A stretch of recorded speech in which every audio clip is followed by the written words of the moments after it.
It started with 3 hard, measured knocks against the barn door. Sharp, deliberate, and far too confident for that hour. Grandpa stopped mid-sip of his chamomile. "That ain't someone dropping by," he muttered, setting the cup down with careful hands. Outside, the wind threaded through the wheat, and the moon washed our fields in a cold, silver light. It was nearly midnight. No one should be at the barn then. I edged to the kitchen window and squinted through the glass. A black SUV idled on the gravel drive, engine ticking in the cool air.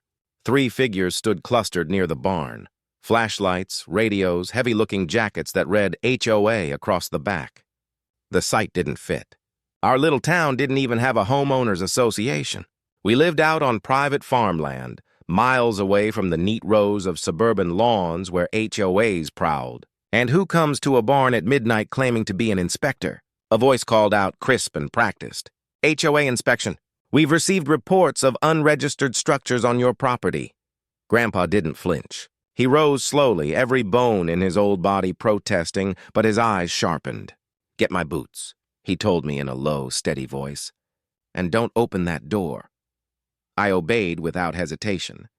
Grandpa never panicked for no reason, but I could see the thin line of tension in his jaw.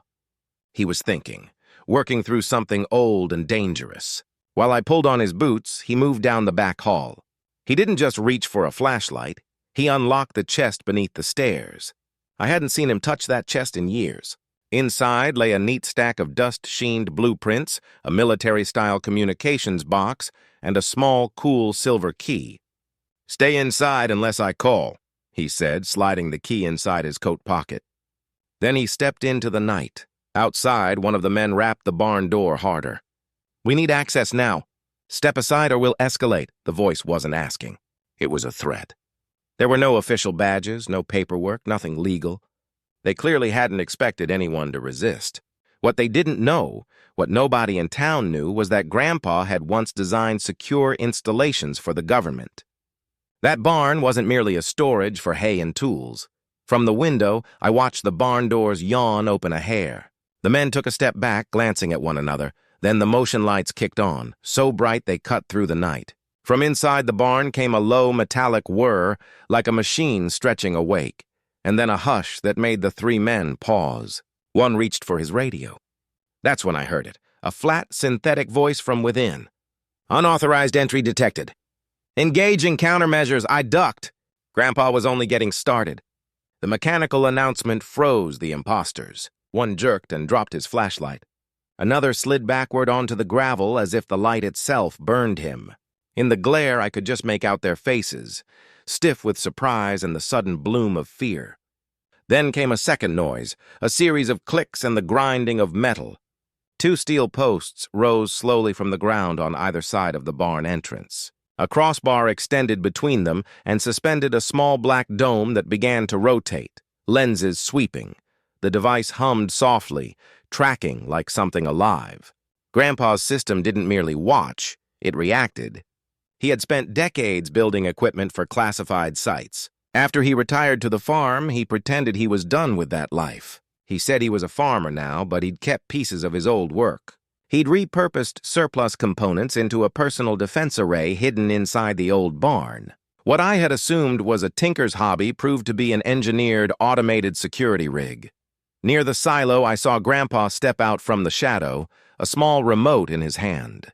His face was calm, almost bored as he toggled a switch.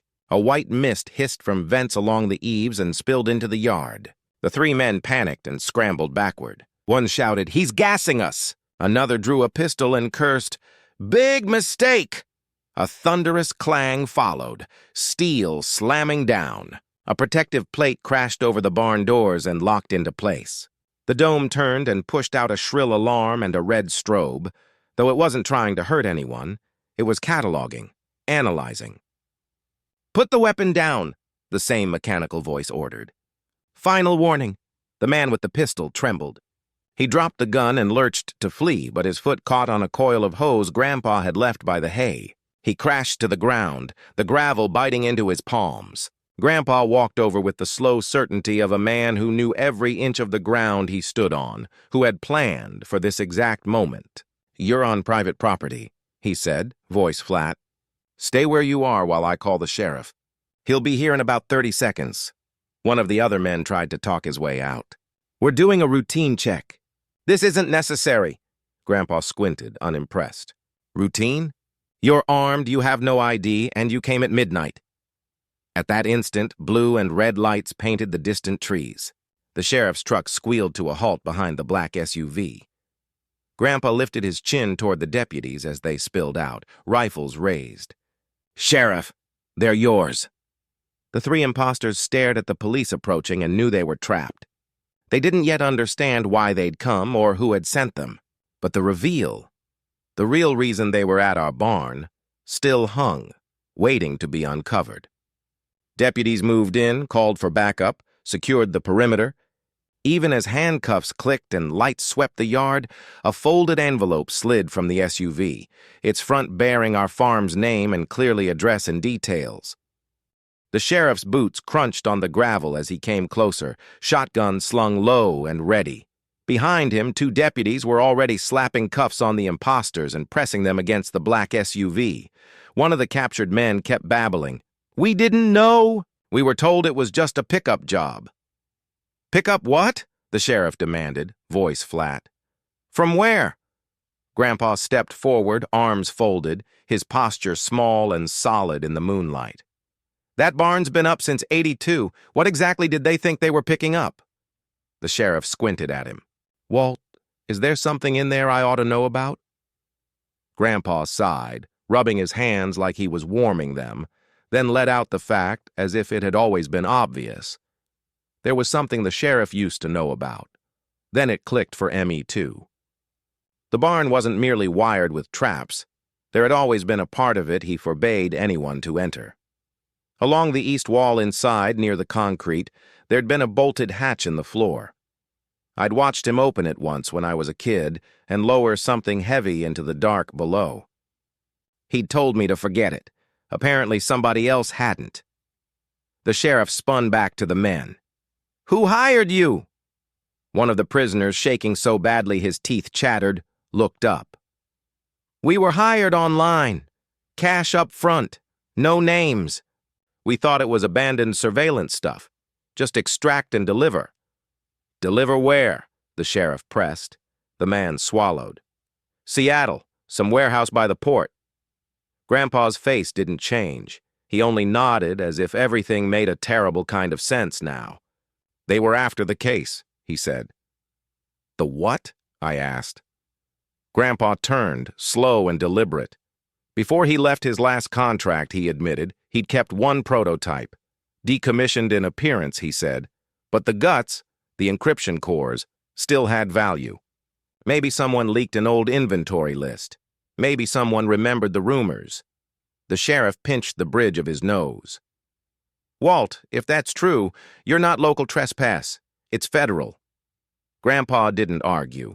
He pulled out a flip phone, yes, he still used one, and dialed a number I'd never heard. He spoke in clipped, coded phrases. I caught fragments. Asset 0 compromised. Barn package confirmed. The sheriff stepped back, visibly out of his depth. I'll hold them until backup, he muttered. But Grandpa wasn't finished. He faced the man who'd drawn his gun. You lot had no idea what you were stepping into, he said. You didn't just trespass. You triggered a legacy protocol. The prisoner went white. We were told the place was dead, he stammered. Grandpa closed the distance, voice cold as winter. Whoever told you that didn't know me very well. A faint whine in the sky cut through the night, then blinking red dots appeared. 2 helicopters, low and fast, the rotors tearing the air into thunder. One swept a wide circle, painting the barn and the detained men with a harsh spotlight. The other settled above the silo and dropped down into the back field, matte black and unmarked, a ramp sliding open into the grass. Grandpa didn't flinch. He walked toward it with the same ease of a man returning to a job he'd done many times. A deputy called, "Walt, what is this?" Grandpa glanced back with a small, dry smile. Midnight surprise. 2 figures in tactical gear climbed the ramp, No recognizable logos, no state or local insignia, yet their movements, precise and efficient, screamed federal or higher. They nodded once to Grandpa, then moved to the barn. One produced a scanner and ran it along the sidewall until a series of beeps answered. He tapped a square of concrete twice with the toe of his boot. A dull click drifted up from the earth. The hatch I remembered, flush with the barn floor, eased open. The agent slipped inside. "What's down there?" I asked when they re-emerged a while later, carrying a sealed case, matte black, heavy, 3 biometric locks faintly pulsing. As the two passed, one glanced at Grandpa. "You buried this well," he said. Grandpa only nodded. "No offense, boys, but I hope I never see you again." They loaded the case onto the chopper. One of the agents handed Grandpa a tablet. He pressed his thumb to it, and a confirmation tone chimed. Just like that, the package was gone. The imposters were hustled into unmarked vans that had arrived shortly after the helicopters. The sheriff stood on the gravel, looking like someone who'd been handed a piece of a puzzle with half the pieces missing. "You gonna tell me any of what just happened?" he asked at last. Grandpa gave a short, private chuckle. "Nope." Later, on the porch under the stars, coffee warming our hands, I asked the question that had been sitting between us all night. "Did you know they'd come for it?" He answered as if he'd been waiting to say it. "I did. That's why the barn was never for hay." He leaned back, eyes on the horizon where the wheat met the dark. "People forget. I don't." The smoke from the barn thinned and slipped away over the fields, leaving the night smelling clean and sharp, as if the world had been scrubbed and set right again, at least for now. Whoever had tried to take what didn't belong to them had learned exactly who they'd messed with. Grandpa didn't miss. If you like this quiet takedown, hit subscribe for more true-life revenge tales. Don't forget to like, comment, and share.